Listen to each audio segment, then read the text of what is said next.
Personne dans le village n'a pu oublier le silence qui s'est emparé de la maison des Morales, cette aube de janvier. Ni les cris, ni les coups, ni même les pleurs d'un enfant n'ont autant brisé l'âme de la communauté que ce vide qui s'est étendu après. Car quand finalement ils ont ouvert cette porte, ce qu'ils ont trouvé à l'intérieur n'était pas seulement une famille brisée. C'était le reflet de ce que l'argent, même peu, peut faire quand il devient un fantôme entre frères. Une ombre qui se glisse dans le sang, dans les murs, dans les yeux de ceux qui un jour ont juré de prendre soin les uns des autres pour toujours. Tout cela pour un héritage qui n'aurait jamais dû les diviser, mais qui a fini par faire ressortir le pire en chacun. Je suis Burgo, et c'est Mexique interdit. Si tu ne t'es pas encore abonné à la chaîne, je t'invite à le faire maintenant. Ici, nous racontons les histoires que beaucoup préfèrent taire, douloureuses, cachées, pleines de questions sans réponse. Car ce n'est qu'en affrontant la vérité, même si cela nous fait mal, que nous pouvons comprendre ce que nous sommes en tant que société. Tout a commencé à Santiago à Moltepec, une municipalité cachée entre montagnes et brumes de l'état d'Oaxaca. Là vivait Doña Ernestina Morales, une femme forte, discrète et profondément respectée. Elle a élevé ses 5 enfants seule, après que son mari soit mort dans un accident du travail, quand le plus jeune marchait à peine. Pendant des décennies, elle a vendu des tamales, des broderies, élevé des animaux. Elle s'occupait des terres que ses parents lui avaient léguées et qu'elle a, petit à petit, vendues pour survivre. Elle l'a fait avec patience et dignité. Elle ne se plaignait jamais. Dans son petit carnet, elle gardait chaque peso, chaque achat, chaque prêt. Personne ne savait combien elle avait. Mais tous disaient qu'elle avait amassé une bonne somme. Et ils avaient raison. En mourant, elle a laissé une somme de 480 000 pesos gardée en espèces, divisée en enveloppes, à l'intérieur d'une boîte en bois sous son lit. À côté de cela, une note écrite à la main, sans signature ni légalisation, pour mes enfants, qu'ils prennent soin les uns des autres et se respectent. Ce fut sa forme de testament, simple, maternelle, mais aussi naïve. Les frères Morales semblaient bien s'entendre. Raoul, l'aîné, avait assumé pendant des années le rôle du père absent. Autoritaire, sérieux, respecté par les autres. Clara, la 3e, était celle qui ressemblait le plus à sa mère, silencieuse, travailleuse, dévouée à ses 2 jeunes enfants. José avait migré vers le nord, ne revenant que lors des grandes fêtes. Teresa, la plus jeune, ne s'est jamais mariée et vivait à la maison avec sa mère jusqu'au dernier jour. Et l'autre frère, Manuel, maintenait une certaine distance avec tous, mais sans conflits évidents. Quand Ernestina est morte, ce fut Raoul qui s'est occupé de l'enterrement, des comptes, des visites. Ce fut aussi lui qui a trouvé la boîte avec l'argent et la note. Il la montra au reste de la famille, leur dit qu'il la garderait jusqu'à ce qu'ils décident ensemble quoi faire. Personne ne protesta. À ce moment-là, la douleur était plus forte que toute pensée sur les héritages. Des semaines passèrent. Puis, des mois. La boîte restait entre les mains de Raoul, qui la cachait dans un compartiment sous l'armoire. Il disait que c'était pour que personne d'autre ne s'inquiète, que tout resterait pareil.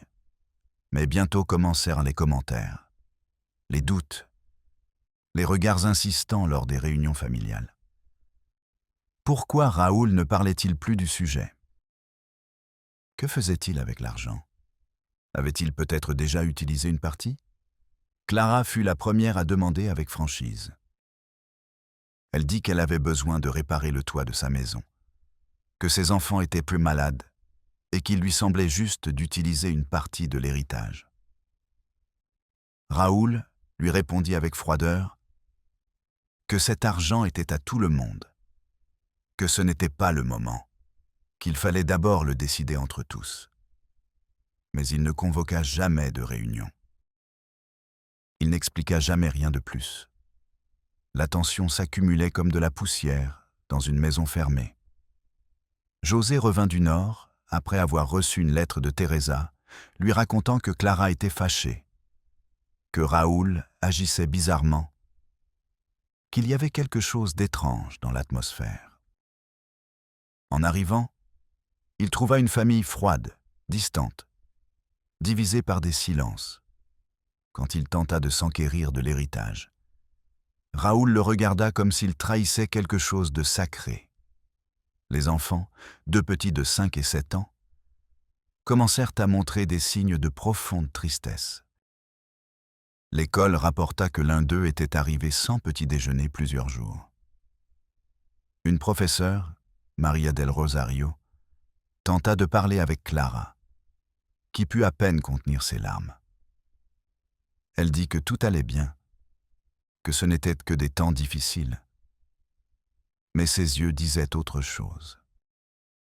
Un jour, un des enfants apparut dans le magasin du village demandant du pain à crédit. Il portait un billet cassé de 20 pesos et dit que sa maman était malade. Maria del Rosario décida de visiter la maison.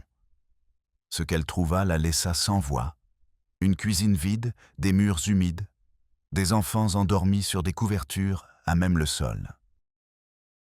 Clara était assise dans le coin, regardant dans le vide, sans énergie même pour se lever. À voix basse, elle répéta que l'argent de sa mère était caché, gardé, mort en vie. Maria tenta d'alerter les autorités. Elle envoya un rapport à la délégation du DIF, mais n'obtint jamais de réponse. Nal voulait intervenir dans les affaires de famille. Et pendant ce temps, dans la maison où vivait Raoul, à seulement quelques pâtés de maison de distance, des réparations étaient faites, de nouveaux meubles étaient installés, une machine à laver, une cuisinière moderne, même un petit téléviseur. Certains voisins commentèrent que Raoul avait reçu de l'argent. Il disait que c'était de ses économies, mais il ne travailla jamais en dehors du village. Une nuit, Clara alla jusqu'à la maison de Raoul. Elle frappa à la porte avec force. Elle lui demanda sa part. Elle lui dit qu'elle n'en pouvait plus, que ses enfants n'avaient rien à manger. Raoul n'ouvrit pas. On dit qu'il cria de l'intérieur qu'elle était une intéressée, que sa mère n'aurait pas voulu la voir mendier. Clara revint en marchant, les poings serrés et les yeux rouges. Ce fut la dernière fois que quelqu'un la vit parler. Depuis lors, la famille cessa de se réunir. Les fêtes passèrent sans étreinte. Personne ne s'appela au téléphone. Le silence se transforma en une habitude, en une façon de se protéger de la douleur que personne ne voulait nommer. Mais l'héritage était toujours là. Pas dans la boîte, pas dans les billets, dans les murs de chaque maison, dans les yeux tristes des enfants, dans les regards qui ne se croisaient plus. Il manquait le pire. Car quand la rupture se matérialise, elle trouve toujours une fissure par où tout casser. Et cette fissure s'ouvrirait un matin de janvier, quand l'un des frères ne put plus se taire, et décida d'entrer par la force dans la maison où l'argent, la peur et la culpabilité dormaient ensemble. Ce fut un vendredi nuageux quand José revint à l'aube au village. Il venait de Tehuacan, où il avait passé quelques jours à travailler avec un cousin sur un chantier. En descendant de l'autobus et en marchant dans la rue principale de Santiago à Moltepec, la première chose qu'il remarqua fut que tout semblait plus gris que d'habitude. Ce n'était pas seulement le ciel ou la poussière sur les arbres, mais une humidité dense, comme si quelque chose d'invisible était tombé sur le village depuis le haut de la sierra. Un poids, une tristesse sans mots. José n'avertit pas qu'il venait. Il s'est présenté directement chez Teresa, cherchant des réponses. Elle le regarda sans surprise, comme si elle l'avait attendu. Elle ne l'embrassa pas. Elle lui servit seulement un café et lui dit que rien n'était plus comme avant, que Clara ne parlait pas, que Raoul avait changé, que l'argent restait un mystère et que les enfants ne voulaient pas retourner à l'école. José, les dents serrées, lui demanda de l'emmener voir Clara. Mais Teresa nia de la tête. Elle dit que Clara ne voulait plus voir personne. Ce même après-midi-là, José marcha jusqu'à la maison de sa sœur. Il frappa à la porte avec ses phalanges, fort, 3 fois. Personne ne répondit. Il entendit des pas à l'intérieur, un faible murmure. Mais ils n'ouvrirent pas. Il savait qu'ils étaient là. Il insista de nouveau. Au final, il entendit seulement la voix étouffée de Clara disant qu'elle ne voulait pas parler, qu'il parte, s'il vous plaît. José resta immobile, le front appuyé sur le bois. Il se rappela quand enfant il jouait à cache-cache dans ce même patio, quand Clara s'occupait de lui tandis que leur mère vendait au marché. Comment en étaient-ils arrivés là?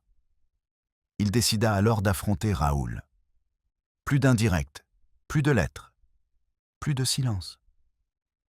Il marcha jusqu'à sa maison le lendemain. Il frappa avec force. Raoul ouvrit avec une expression dure, les yeux gonflés comme s'il n'avait pas bien dormi depuis des jours. José ne perdit pas de temps. Il lui dit qu'il devait parler, que c'était le moment de partager ce qui restait de l'héritage. Raoul, sans élever la voix, lui dit qu'il ne restait plus rien, que l'argent était parti en réparation, en paiement, en nécessité. Des preuves furent exigées. Raoul répondit qu'il n'avait pas à rendre de compte à personne, que leur mère avait eu confiance en lui, que les autres ne s'étaient jamais souciés de rien. Les mots devinrent des couteaux. José accusa. Raoul se défendit. Ils se crièrent de vieilles choses, d'anciennes blessures qui dormaient depuis l'enfance. Au final, Raoul lui ferma la porte au nez. Le son sec du bois résonna dans le cœur de José, comme une porte claquée sur toute son histoire familiale. Après, José revint avec une décision prise. Il n'allait pas laisser cela se terminer ainsi. Non pas pour lui, mais pour Clara, pour les enfants, pour la mémoire de leur mère. Il tenta par tous les moyens d'accéder à la boîte où l'argent se trouvait autrefois, mais Raoul l'avait cachée ou détruite. Personne ne le savait avec certitude.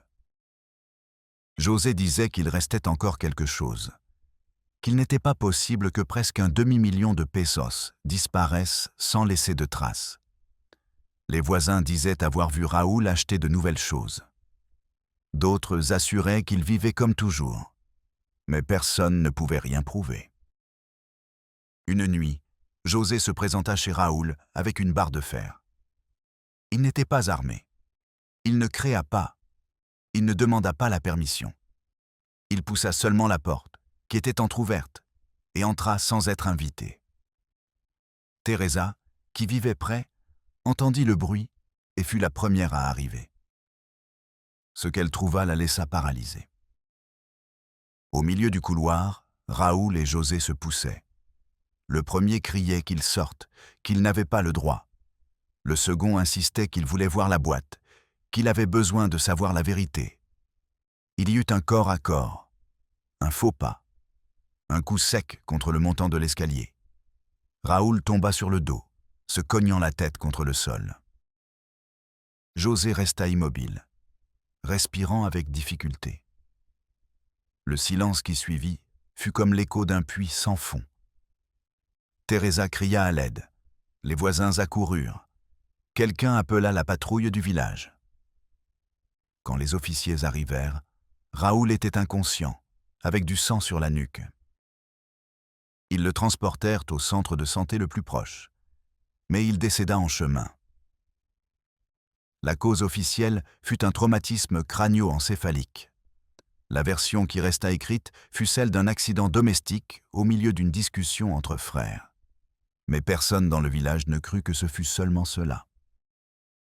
Mais non pas parce qu'ils doutaient de José, mais parce que tous savaient que l'accident n'était que la fin tragique de quelque chose qui pourrissait depuis des années.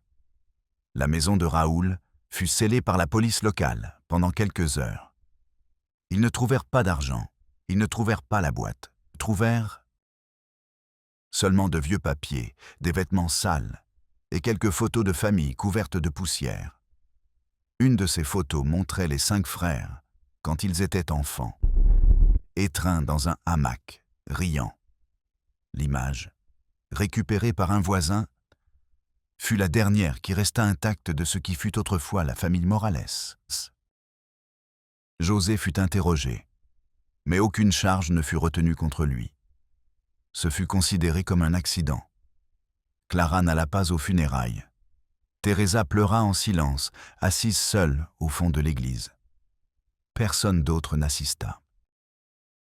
Les enfants de Clara furent emmenés par Maria del Rosario, la maîtresse d'école, qui s'offrit comme tutrice temporaire pendant que leur situation était résolue. Clara les inscrivit dans une autre école, plus loin du village. Elle leur acheta des uniformes. Elle leur apprit à prier avant de dormir. L'un d'eux lui demanda un jour si leur grand-mère avait laissé beaucoup d'argent. Maria ne sut pas quoi lui dire. Elle caressa seulement sa tête et lui répondit que leur grand-mère avait laissé de l'amour, bien que certains n'aient pas su en prendre soin. Peu après, Clara disparut du village.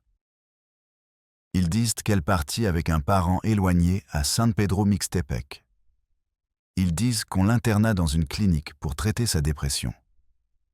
Personne ne le sait avec certitude. Teresa resta seule dans la maison de sa mère. Chaque après-midi, elle sort dans le patio pour arroser les plantes qui poussent encore près du mur, où fut autrefois enterrée la boîte en bois. Elle regarde l'horizon en silence. Elle n'attend personne. Les Morales n'existent plus comme famille. Il n'y a pas de réunion. Il n'y a pas d'appel. Il n'y a pas de nouvelles photos. Pas un écho qui parcourt le village chaque fois que quelqu'un mentionne le mot « héritage ». Dans les archives municipales, il y a une brève note sur l'affaire.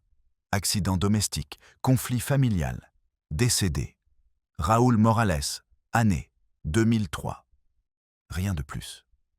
Aucune mention de l'argent, aucune mention de la douleur. Pourquoi y a-t-il des choses qui ne s'écrivent pas dans les registres officiels, mais qui restent tatouées dans les cœurs de ceux qui les vécurent?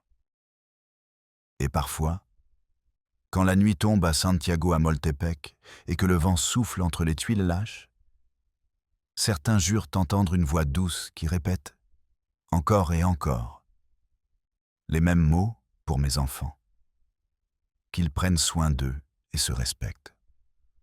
Après la mort de Raúl, le village entier resta paralysé. Ce n'était pas seulement le fait d'avoir perdu l'un de ses habitants les plus connus, mais la façon dont tout se produisit, entre frères, entre sang. Il y avait un murmure constant dans chaque rue de Santiago Amoltepec, un brouhaha qui se glissait sous les portes et qui atteignait les cuisines, où les mères cuisinaient en silence, tandis que les enfants, sans tout comprendre, demandaient si l'oncle José irait en prison. Mais il n'y eut pas de prison, ni de procès, ni de justice, du moins pas de la manière dont beaucoup s'attendaient. José s'enferma pendant des semaines dans la maison d'un cousin éloigné. Il ne sortait que pour le nécessaire. Il ne parlait à personne. Il disait qu'il pleurait la nuit, qu'il criait le nom de sa mère pendant qu'il dormait. D'autres assuraient qu'il écrivait des lettres pour Clara, bien que personne ne sût s'il les envoya un jour. La police n'a pas enquêté au-delà du rapport initial. Ils l'ont classé comme un incident familial à issue fatale. C'était plus simple de laisser les choses ainsi. Personne ne voulait creuser trop loin dans une histoire qui sentait la honte et la tristesse. Mais au fond, tous savaient que cela n'était que la dernière blessure visible d'une maladie plus ancienne, plus profonde. Les mois passèrent. La maison de Raúl qui sommeillait, fermée par un cadenas rouillé. La mauvaise herbe commença à couvrir l'entrée. Les fenêtres, auparavant propres, étaient maintenant des miroirs sales qui reflétaient l'abandon. Certains disaient que la nuit, on voyait une ombre bouger à l'intérieur. comme si quelqu'un était encore là. D'autres affirmaient que c'était des imaginations, que la douleur collective avait rendu malade le village entier. Teresa, la sœur cadette, fut celle qui maintint la mémoire vivante, non par des mots, mais par des gestes. Elle maintenait propre l'autel de sa mère. Elle allumait une bougie chaque dimanche. Elle lisait les versets qu'Ernestina avait l'habitude de répéter quand l'un de ses enfants tombait malade ou quand l'argent ne suffisait pas. L'un de ces versets disait « Celui qui sème la discorde entre frères est son âme ».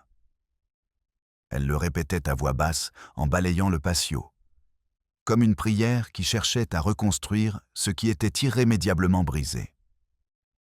Mais le vrai fardeau était porté par Clara, même si elle n'était plus au village. Les informations sur son paradero étaient rares. Maria del Rosario, l'institutrice, avait tenté de la contacter plusieurs fois, sans succès.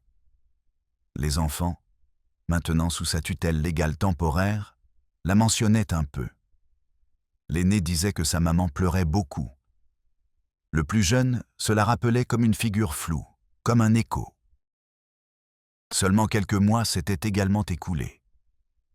Mais pour eux, le temps n'avançait plus de la même manière. Ils dormaient ensemble, enlacés. Parfois ils priaient pour leur oncle José. Parfois ils demandaient pourquoi leur grand-mère était partie sans leur laisser d'instructions claires. Maria del Rosario, femme ferme et au cœur immense, avait pris la décision de les protéger à tout prix. Elle avait renoncé à son poste d'institutrice titulaire pour se concentrer sur leurs soins. Elle n'avait pas d'enfant propre. Elle disait que Dieu lui avait confié cette mission, restaurer ce que d'autres avaient laissé briser. Elle les a inscrits dans une nouvelle école. Elle leur a appris à planter des tomates dans le patio. Elle leur racontait des histoires avant de dormir, beaucoup d'entre elles inventées, afin qu'ils puissent rêver de mondes où les familles ne se défaisaient pas à cause de papier ni de billets. Un après-midi, alors qu'elle organisait des documents pour demander la garde légale définitive, Maria trouva dans le sac à dos du garçon aîné une feuille pliée en 4 parties. Une lettre. Écrite d'une écriture enfantine, elle disait « Ma grand-mère a laissé de l'argent. Mes oncles se sont disputés. L'un est mort. Je ne veux pas d'argent. Je veux que ma maman revienne. » Elle ne put s'empêcher de pleurer. Parfois, les enfants disent en 6 mots ce que les adultes cachent en 1000 silences. L'impact de l'histoire commença à arriver au-delà du village. Un journaliste d'un journal régional fut mis au courant du cas et voulut faire un article. Maria refusa catégoriquement. Elle ne permettrait pas qu'il transforme cette tragédie en voyeurisme. Mais l'histoire s'était déjà répandue, de bouche à oreille, comme un feu dans des feuilles mortes sèches. Chaque version était différente. Dans certaines, Raoul était un voleur. Dans d'autres, José était un assassin. Personne ne mentionnait Ernestina, ni ces mots écrits sur cette simple feuille qu'elle avait laissée sous son lit. Des mots qui ne furent jamais validés par un notaire, mais qui pesaient plus lourd que n'importe quelle signature. Au fil du temps, des rumeurs surgirent sur le destin de l'argent. Un voisin affirma que Raoul l'avait enterré dans l'arrière-cour de la maison. Un autre assura avoir vu une femme étrange emportant une boîte la nuit de l'incident. Il fut même dit que Clara, avant de partir, était revenue à l'aube et avait emporté le peu qui restait. Mais personne ne put rien vérifier. Le fait était que des 480 000 pesos, il ne restait aucune trace. L'argent s'était évaporé, comme la chaleur s'évapore après la pluie, ne laissant que de l'humidité et des marques sur les murs. José, de son côté, décida d'abandonner Oaxaca. Il partit travailler à Monterrey, où vivait un vieil ami. Avant de partir, il passa par la tombe de sa mère. Il n'emporta pas de fleurs, seulement une feuille pliée avec le même message qu'Ernestina avait écrit. Pour mes enfants. Qu'ils prennent soin d'eux et se respectent. Il la laissa là, à l'intérieur d'une petite bouteille en verre. Peut-être en espérant qu'un jour quelqu'un la trouvera. Peut-être en espérant le pardon. Dans le village, tout continua. Mais rien ne fut pareil. Les familles commencèrent à parler plus ouvertement de leurs conflits. Certains cherchèrent à régulariser leurs biens, d'autres relirent leur testament. L'histoire des morales devint un avertissement silencieux, un miroir où beaucoup ne voulaient pas mais au pas se regarder. Les enfants grandirent en silence. L'aîné commença à écrire des contes où les familles se retrouvaient à la fin.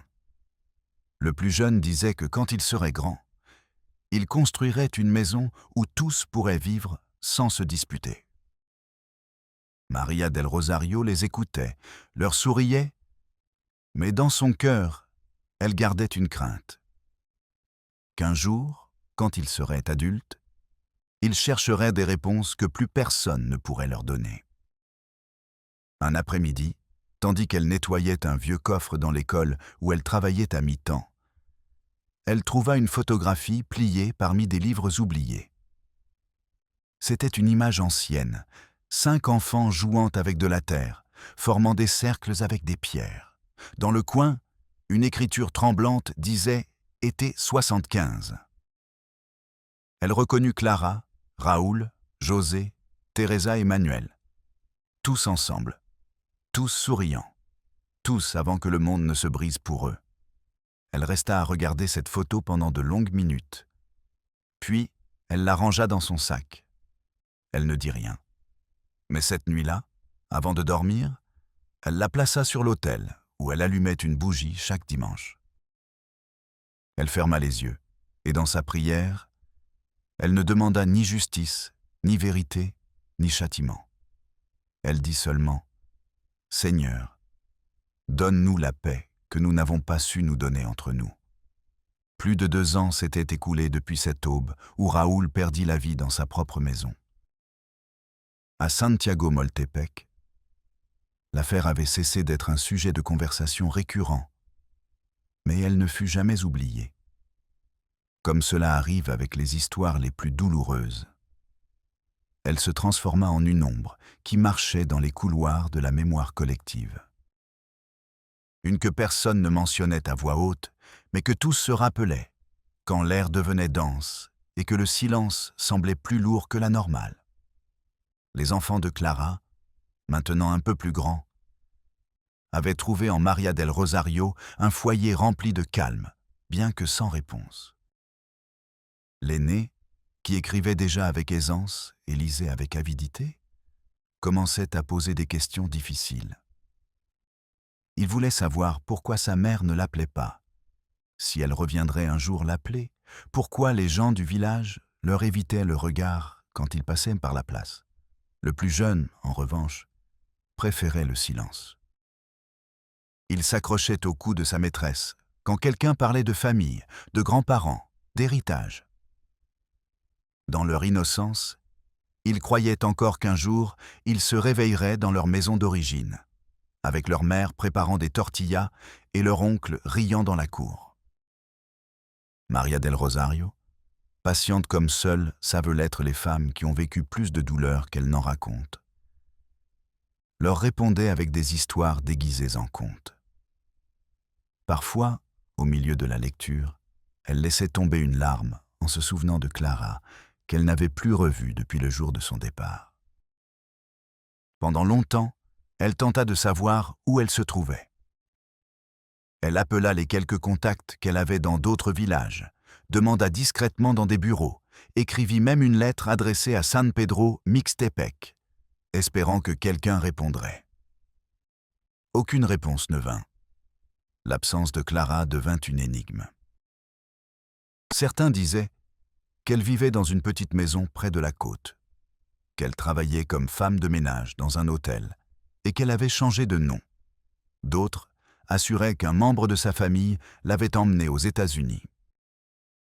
Mais il y eut aussi ceux qui insinuaient, avec cette cruauté déguisée en préoccupation, qu'elle avait peut-être perdu la raison, qu'elle vivait dans un centre de santé mentale dans la capitale. Maria, sans preuve, préférait croire que Clara prenait soin d'elle en silence, qu'elle ne s'était pas rendue, mais qu'elle attendait le bon moment pour revenir. Pendant ce temps, Teresa continuait d'habiter la vieille maison familiale. Chaque recoin parlait du passé. La chaise berçante d'Ernestina près de la fenêtre, le poêle à bois qu'elle utilisait encore par habitude, l'autel improvisé avec des fleurs séchées. Elle ne s'est jamais mariée, n'a jamais eu d'enfant. Sa vie tournait autour du maintien en vie de la mémoire de ceux qui n'étaient plus là. C'était comme si son existence s'était transformée en une promesse silencieuse. Ne pas laisser l'oubli tout recouvrir de son manteau gris. Un après-midi d'octobre, tandis que Teresa nettoyait une vieille boîte en carton qu'elle avait trouvée dans le grenier, elle trouva quelque chose d'inattendu, un petit carnet, avec la couverture usée par le temps. En l'ouvrant, elle découvrit les notes de sa mère, dans les heures, des comptes, des économies. Parmi elles, une feuille pliée en 4, écrite à la main, avec la calligraphie ferme et posée d'Ernestina. Le texte disait « Si quelque chose m'arrive, cet argent est pour mes enfants à parts égales. Rien ne vaut plus que leur union. Ne partagez pas de rancœur, partagez de l'amour. » Teresa resta figée. Non pas à cause des mots, qu'en un sens elle connaissait déjà, mais parce qu'au bas de la feuille, à l'encre plus récente, il y avait une notation différente, écrite par quelqu'un d'autre. « Tout est perdu. » « Je suis désolé, maman. » C'était l'écriture de Raoul. Cette découverte remua tout en elle. Elle ne pouvait comprendre quand il l'avait écrit, ni pourquoi il l'avait laissé là. Peut-être avait-ce été un acte de repentance, une confession qu'il n'avait jamais osé faire à voix haute. Ou peut-être n'était-ce que la dernière tentative d'un homme qui s'était rendu compte tardivement du mal qu'il avait causé. Teresa apporta le carnet à Maria del Rosario. La maîtresse le lut en silence, sans émettre de jugement. Puis, elle le lui rendit et dit qu'elle devait bien le garder. Qu'un jour, quand les enfants grandiraient, ils mériteraient de connaître cette partie de l'histoire, que peut-être dans ces mots, ils trouveraient un peu de paix. Pendant ce temps, à Monterrey, José vivait une routine simple. Il travaillait dans la construction, dormait dans une petite chambre louée, envoyait de l'argent chaque mois à Teresa. Il ne parlait pas beaucoup à grand monde. Ses collègues de travail le considéraient comme un homme sérieux, mais aimable.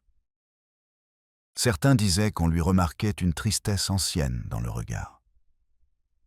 De temps en temps, il écrivait des lettres adressées à ses neveux, mais ne les envoyait jamais.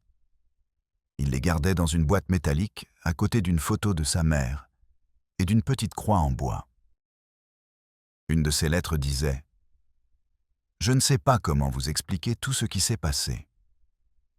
Parfois, nous, adultes, prenons des décisions que nous croyons correctes et après nous nous rendons compte que nous ne faisions que fuir la douleur. Pardon si j'ai échoué. Pardon si je me suis tue. Le poids de la culpabilité ne disparaît pas avec les années. Il ne fait que changer de forme.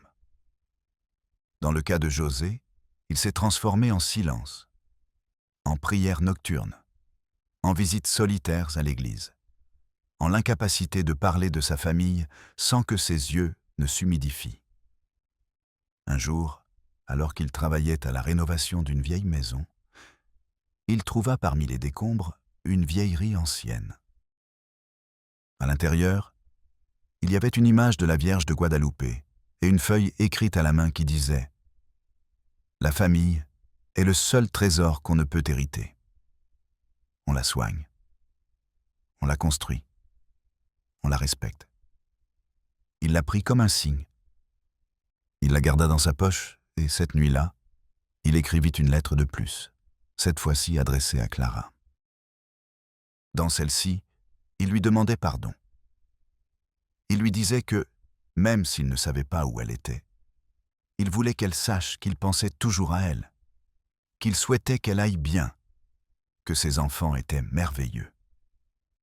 Il lui disait qu'il l'aimait, même si le temps et la douleur s'étaient interposés entre eux. Il ne l'envoya pas.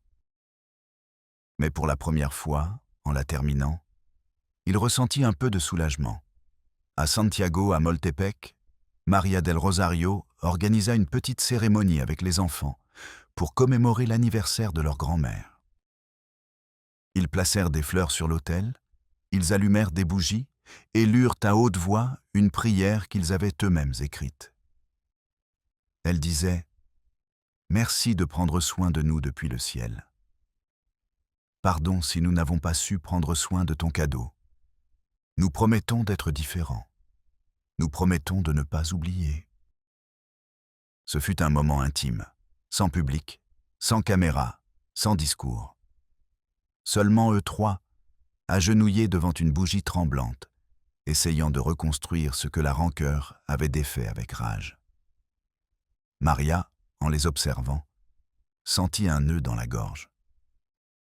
Elle savait que le chemin de ses enfants ne serait pas facile, qu'ils porteraient des questions, des doutes, peut-être même des reproches. Mais elle savait aussi qu'il y avait en eux une graine d'amour si pure que, s'ils réussissaient à la protéger, un jour, elle fleurirait en quelque chose de beau. Car au milieu de toute tragédie, il reste encore de la place pour l'espoir. Et parfois, cet espoir naît dans les cœurs les plus blessés, où la lumière semble lointaine, mais n'est jamais complètement absente. Les pluies arrivèrent tôt cette année-là à Oaxaca. Le ciel se fendait chaque après-midi en deux, déversant de l'eau sur les collines comme s'il voulait nettoyer ce que la terre ne pouvait plus supporter. Les vieux toits de Santiago à Moltepec fuyaient sans remède, et les rues de terre devenaient des flaques d'eau où les enfants, malgré tout, trouvaient encore de l'espace pour rire. Mais tous ne riaient pas. Certains, comme les enfants de Clara, marchaient sous la pluie les épaules rentrées, comme si l'eau ne les mouillait pas à l'extérieur, mais à l'intérieur. À l'école, les maîtres remarquaient comment l'aîné, qui avait maintenant 9 ans, s'écartait des autres pendant les récréations. Il s'asseyait près d'une fenêtre, écrivant dans un cahier aux couvertures bleues qu'il ne laissait personne lire. Parfois, quand il pensait que personne ne le voyait, ses yeux se remplissaient de larmes silencieuses. Il ne pleurait pas par caprice. Il pleurait comme quelqu'un qui a trop vu en peu de temps. Son frère cadet, en revanche, était tout le contraire. Il parlait peu, mais quand il le faisait, il posait des questions qui faisaient trembler.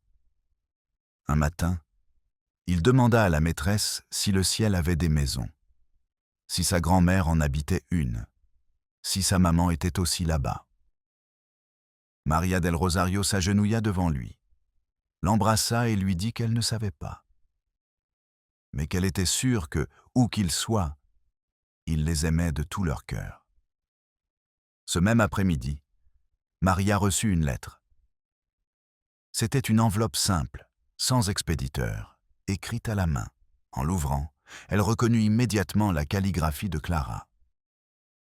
Son cœur s'accéléra. Elle lut le contenu plusieurs fois avant de s'asseoir. La lettre était brève, mais chaque mot pesait.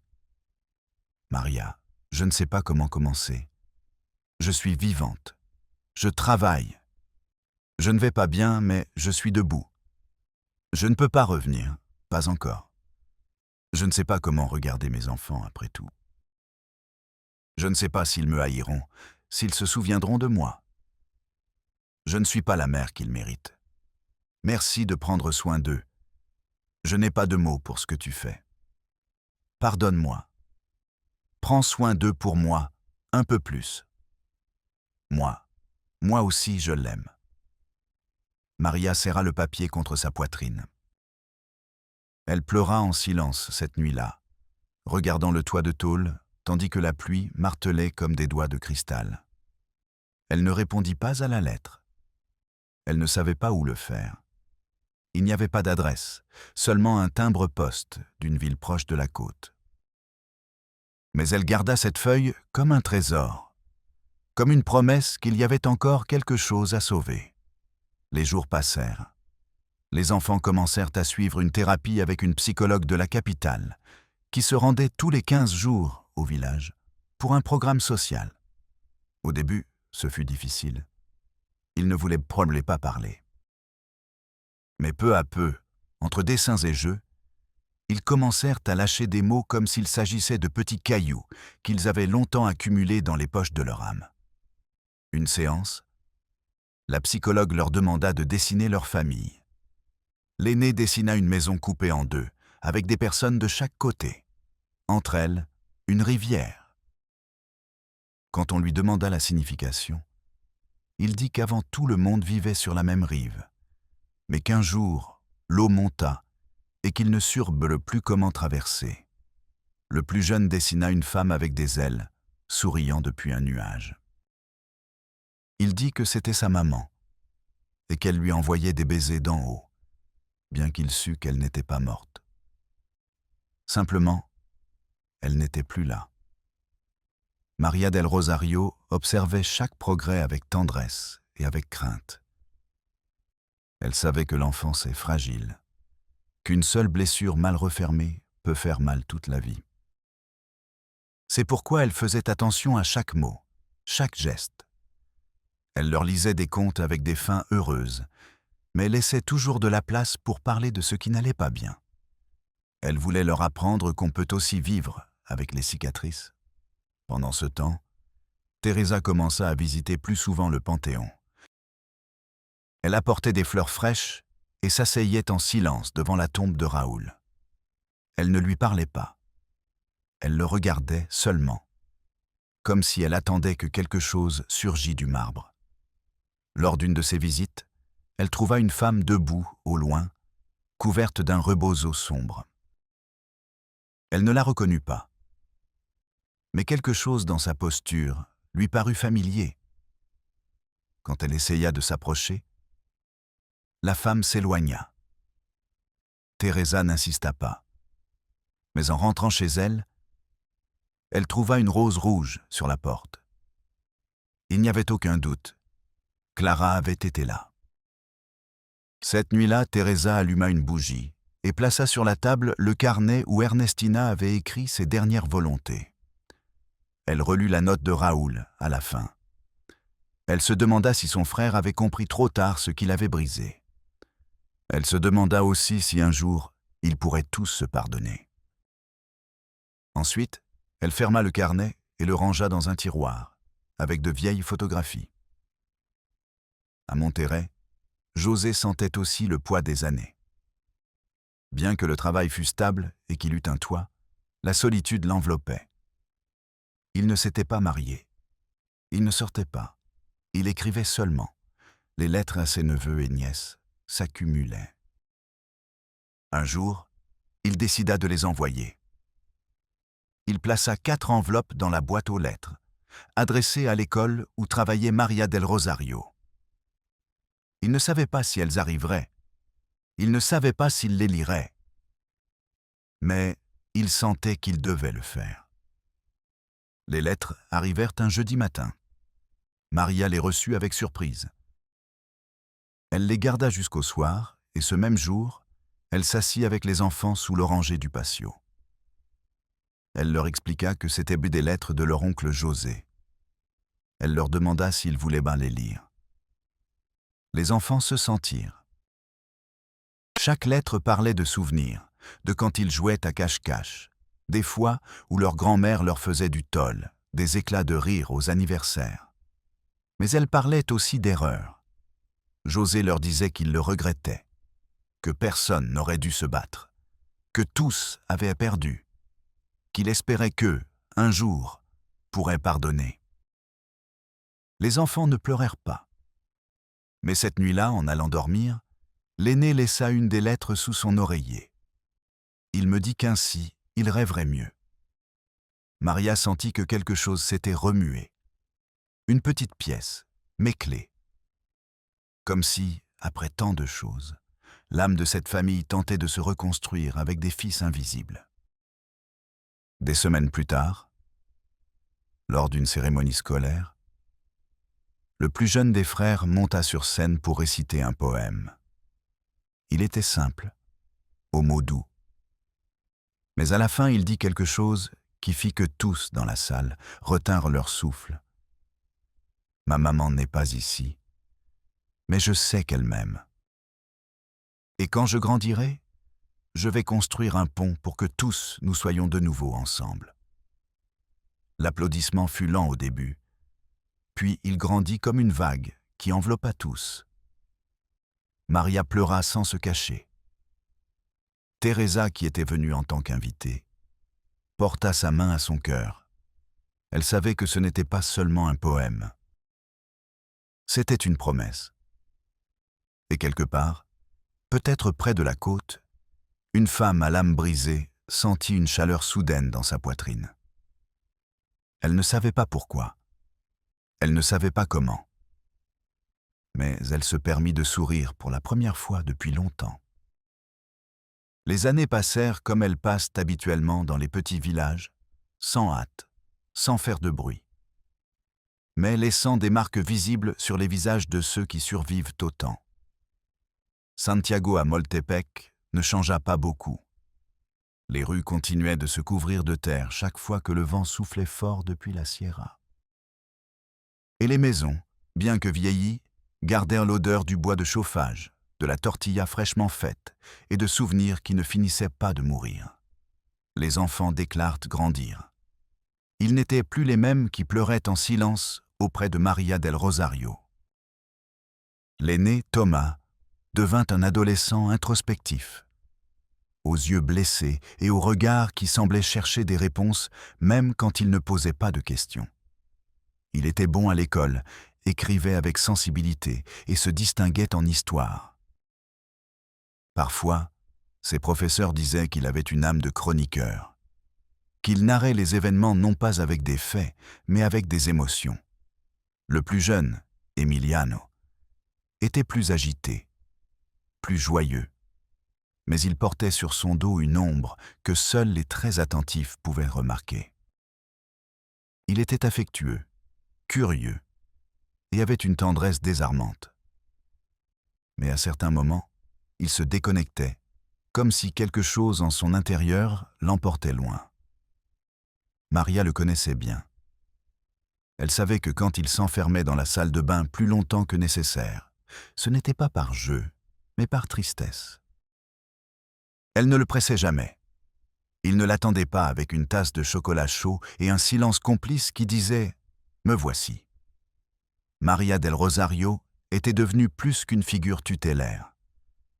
Pour eux, elle était mère, maîtresse, guide et témoin silencieux d'un passé qui faisait encore mal. Elle avait renoncé à beaucoup de choses pour ses enfants. Une vie personnelle, des opportunités d'emploi, même ses propres commodités. Mais elle ne l'a jamais regretté. À plus d'une occasion, elle a répété que sa plus grande bénédiction avait été de les trouver, même s'ils n'étaient pas les siens par le sang. Car il y a des liens qui naissent de la douleur partagée. Et ceux-ci sont parfois plus forts que ceux hérités. Un jour, alors qu'ils nettoyaient la salle d'études, ils ont trouvé une boîte en bois avec de vieux papiers, des dessins de quand ils étaient petits, et une lettre que Maria avait écrite mais jamais remise. Elle était adressée à Clara. Thomas la lut en silence, et en terminant, il l'a pliée avec soin et l'a rangée dans son sac à dos. Maria n'a pas demandé pourquoi. Elle comprenait que le moment était venu de fermer certains cercles. Ce même week-end, Thomas a demandé quelque chose qu'il n'avait jamais demandé auparavant. Il voulait aller à San Pedro Mixtepec. Il a dit qu'il voulait seulement connaître, marcher dans les rues, voir la mer. Maria a compris immédiatement. Elle savait que cette demande n'était pas fortuite. Alors, elle a organisé le voyage. Chieresa, la tante, a décidé de les accompagner. C'était la première fois qu'elle sortait du village en plus d'une décennie. Le voyage fut silencieux. 3 personnes unies par le passé, par les absents, par ce qui ne se dit pas. En arrivant, ils ont marché le long de la jetée, ont demandé discrètement dans les magasins, dans les cafés. Personne ne semblait connaître une femme nommée Clara Morales. Jusqu'à ce que, dans une modeste boulangerie, une dame âgée ait montré une maison au bout d'une rue poussiéreuse.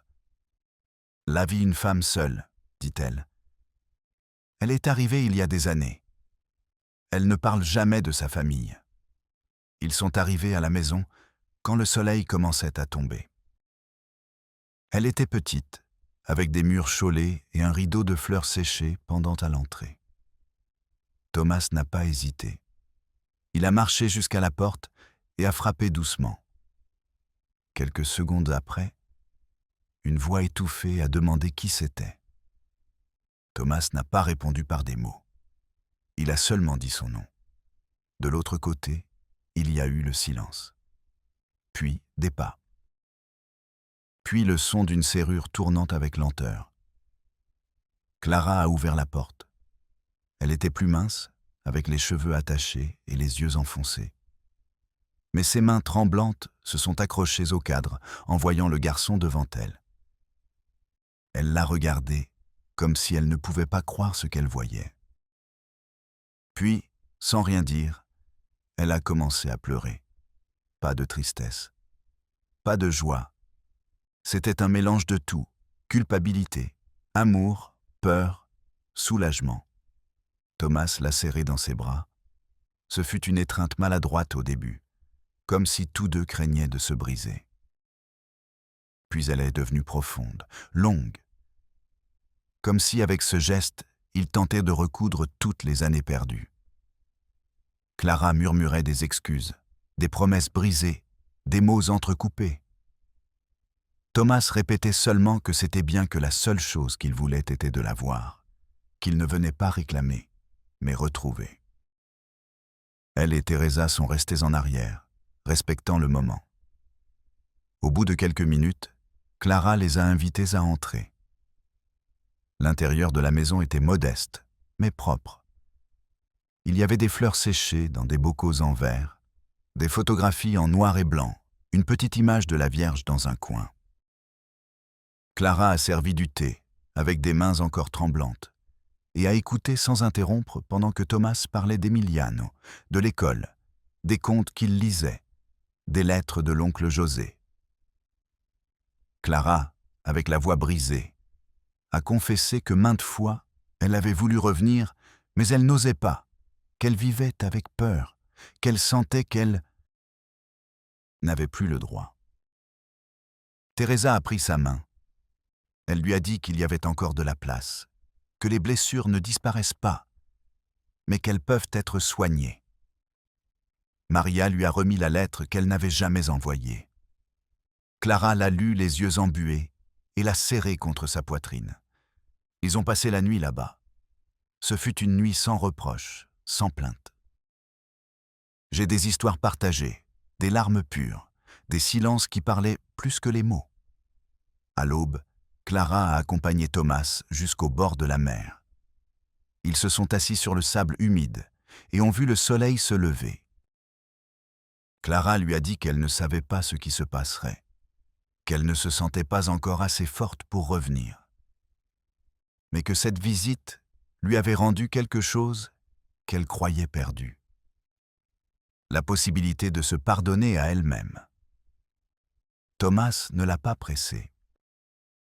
Clara lui a dit qu'Emiliano l'attendait, que chaque nuit il parlait avec elle dans ses rêves, qu'il l'aimait sans condition. Clara a baissé le regard.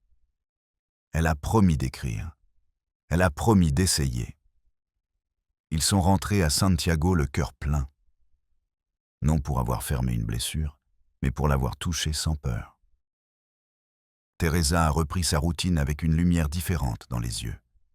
Maria a continué d'être le refuge de ses enfants qui n'étaient plus si enfants.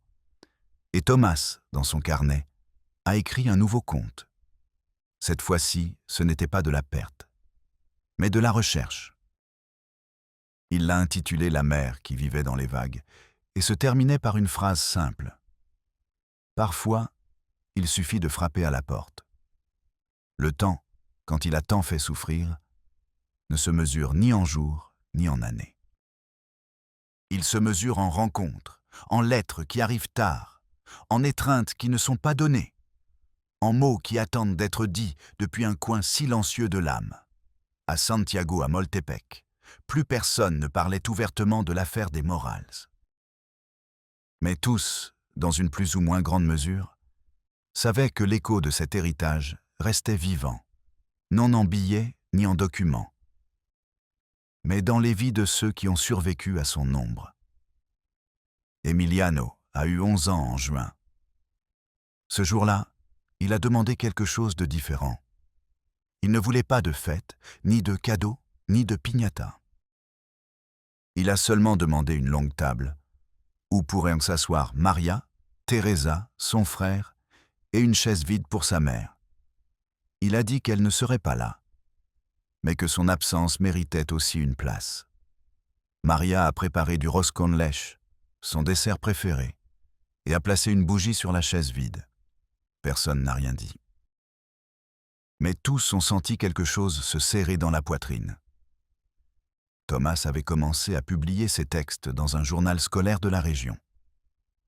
Son premier récit signé disait « Je ne sais pas si toutes les douleurs ont une explication, mais je sais que certaines absences se guérissent avec patience. » La directrice de l'école, émue par sa maturité, l'a encouragé à participer à un concours d'écriture d'État. Thomas a envoyé un essai intitulé « L'héritage invisible ». Il n'a pas gagné la première place, mais a reçu une mention honorable et une lettre manuscrite d'un auteur reconnu qui lui a écrit « Tu as vécu plus que ce que beaucoup d'adultes comprennent. Prends soin de ta voix.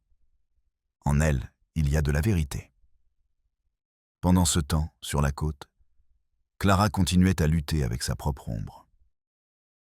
Depuis la visite de son fils, quelque chose s'était réveillé en elle.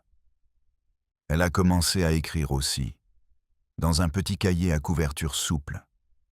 Elle n'écrivait pas pour publier, mais pour vider son cœur.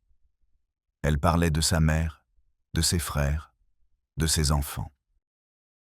Elle écrivait des lettres qu'elle n'envoyait jamais, mais qui lui permettaient d'organiser les décombres internes. Dans l'une d'elles, elle a noté « La peur est comme une maison sans fenêtre. Elle ne croit pas qu'elle se protège. Mais en réalité, elle est en train de pourrir à l'intérieur. » Un jour, elle prit le bus vers Oaxaca, capitale. Elle acheta une carte téléphonique et appela l'école de ses enfants. Elle demanda après Maria del Rosario. En entendant sa voix, elle ne put parler au début. Elle respira seulement. Maria, de l'autre côté, sut immédiatement qui c'était. Elle lui dit que tout allait bien, que les enfants grandissaient fort, que Thomas devait continuer à écrire et Emiliano à rêver. Elle remercia et avant de raccrocher, elle murmura « Merci de ne pas m'avoir lâché, même si moi je m'étais lâché il y a longtemps. » Cet appel marqua un nouveau commencement. Clara commença à envoyer de petites lettres. Elles ne racontaient pas d'histoire, elles envoyaient seulement des mots d'encouragement, des dessins, des phrases courtes. Emiliano les gardait sous son oreiller. Thomas les lisait à voix haute avant de dormir. Maria les encadrait dans son cœur. Après quelques mois, Clara retourna au village, la vue au chahut. Elle arriva un après-midi, avec un sac à dos sur l'épaule et le regard tremblant. Elle frappa à la porte de Teresa. La sœur mineure ouvrit aujourd'hui sans dire mot, l'embrassa. Ce fut une longue étreinte, sans explication. Ensuite, elles allèrent ensemble à l'école. Emiliano bougea les lèvres d'abord. Il courut vers elle, les bras ouverts. Clara s'agenouilla et le reçut entre des sanglots. Thomas, plus réservé, la regarda quelques secondes. Et ensuite, il dit simplement « Il était temps ». Il n'y eut pas de jugement. Il n'y eut pas de reproche. Seulement des larmes, des soupirs, et la sensation que quelque chose, finalement, commençait à guérir. Dans les jours qui suivirent, Clara resta au village. Elle ne vivait pas avec eux, mais passait les après-midi à l'école, aidant à la bibliothèque, cuisinant avec Maria, racontant des contes aux petits-enfants. Certains voisins la regardaient avec curiosité, d'autres avec prudence. Mais il y eut aussi ceux qui la saluèrent avec tendresse, comme quelqu'un qui reconnaît que tous, à un moment donné, nous avons eu besoin de fuir pour pouvoir revenir. Teresa trouva une boîte de vieilles photos dans le grenier. Elle invita Clara et Maria un après-midi pour les regarder. Assises dans le patio, avec une carafe de café, elles passèrent des heures à nommer des visages, à se souvenir de dates, riant avec leur habileté. Dans l'une des photos, apparaissaient les 5 frères et sœurs enfants, assis sur un tronc, avec de la terre aux pieds et de la lumière dans les yeux. Clara la tint avec soin. Elle dit que c'était la dernière fois que tous s'étaient main pour sentis égaux, avant que le monde ne se complique. Maria proposa d'encadrer la photo et de la placer à l'entrée de l'école, comme symbole que même les histoires brisées peuvent nous apprendre quelque chose. Clara accepta. Au-dessous du cadre, elles écrivirent une phrase simple. « Que l'amour pèse plus que la peur ». L'anniversaire de la mort de Raoul fut différent cette année. Il n'y eut pas de messe, ni de discours. Seulement une brève prière à l'église, une bougie allumée et une fleur blanche sur sa tombe. Clara alla seule au cimetière. Elle s'assit sur la terre humide et lui parla à voix basse. Elle lui dit qu'elle ne le haïssait pas, qu'elle voulait seulement la paix, qu'elle regrettait tout, même ce qu'elle ne dit pas, même ce qu'elle ne fit pas. Avant de partir, elle laissa une petite croix en bois avec le nom de sa mère. Et sous elle, une note, parfois, les enfants, nous nous perdons. Maman. Mais toi, tu continues d'être le fil qui nous unit. Dans la semaine suivante, Clara reprit sa vie avec plus de force. Elle commença à travailler comme assistante à la bibliothèque du village. Elle s'inscrivit à un cours d'alphabétisation pour adultes âgés. Thomas et Emiliano la visitaient chaque après-midi. Ils cuisinaient ensemble, parlaient de livres, écoutaient de la musique. Peu à peu, les vides lui furent remplis de moments. Non parfaits, mais vrais. José, depuis Monterrey, a reçu une photo envoyée par Maria. Sur elle apparaissaient Clara, Thomas et Emiliano, enlacés devant l'hôtel d'Ernestina. José a pleuré en la voyant, non par tristesse, mais par soulagement. Il a répondu par une courte lettre. Merci de ne pas avoir abandonné, de s'être retrouvé. Moi aussi, j'apprends à me pardonner. Dans le cas de la famille Morales, cela n'est jamais passé à la télévision. Ce ne fut pas une nouvelle nationale. Il n'y eut pas de scandale médiatique. Mais à Santiago, à Moltepec, cela est resté comme une leçon profonde, que les véritables héritages ne se mesurent pas en argent, mais en gestes, dans la volonté de réparer, dans le courage de revenir quand tout semble perdu. Car il y a des histoires qui ne se terminent pas par une tragédie, mais par une décision, celle d'aimer au-delà du mal, celle de tendre la main même si elle tremble, celle d'ouvrir une porte après des années de l'avoir fermée. Et si tu es arrivé jusqu'ici, je t'invite à réfléchir avec moi. Combien de familles connais-tu qui se sont brisées pour des choses qui n'en valaient jamais la peine? Combien de silences ont pesé plus qu'un mot à temps? Abonne-toi à Mexico Prohibido si ces histoires te touchent. Si tu crois qu'à une blessure qu'elle mérite d'être racontée avec respect.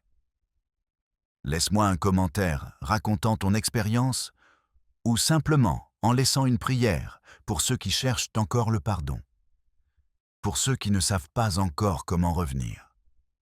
Merci d'avoir écouté.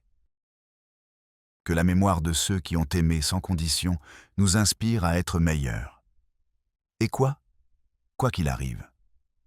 N'oublions jamais que la famille est un pont qui se construit avec patience, non avec des billets. On se voit dans la prochaine histoire.